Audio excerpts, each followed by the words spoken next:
Quando comecei a observar o comportamento do corpo humano diante de uma era com tanta tecnologia, comodidade, excesso de informação e de inúmeras distrações, uma pergunta surgiu naturalmente. Se o corpo humano é tão inteligente e se ele possui mecanismos naturais capazes de buscar o equilíbrio, então por que aconteceu? Em que momento nós começamos a perder esse equilíbrio? Foi então que eu percebi uma coisa curiosa. Durante muito tempo, eu acreditei que o maior inimigo da nossa saúde fossem as doenças.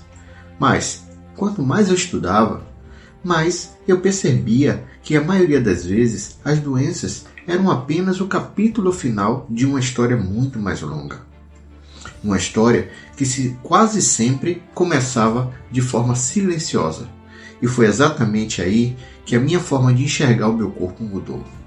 Porque eu parei de perguntar quais doenças eu tive até agora e comecei a perguntar o que aconteceu antes delas aparecerem. Quais os sinais que o meu corpo enviou? Quais os avisos foram ignorados? Quais os pequenos desequilíbrios foram se acumulando ao longo dos anos? E foi nesse momento que eu comecei a perceber um padrão. Um padrão que se repetia em praticamente todas as pessoas que eu observava.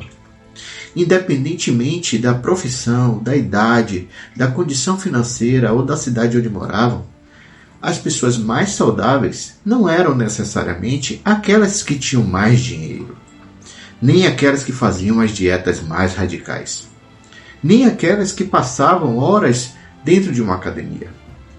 Na verdade, apenas pareciam que aprenderam a viver de uma forma que respeitava melhor o funcionamento natural do corpo. E isso começou a me intrigar, porque elas não falavam sobre códigos ou mecanismos naturais para equilibrar o corpo. Talvez elas nem sabiam que esses mecanismos já existiam e que eu viria chamá-los um dia de código. Mas, intuitivamente, elas simplesmente preservavam esses mecanismos. E foi aí que tudo começou a fazer sentido.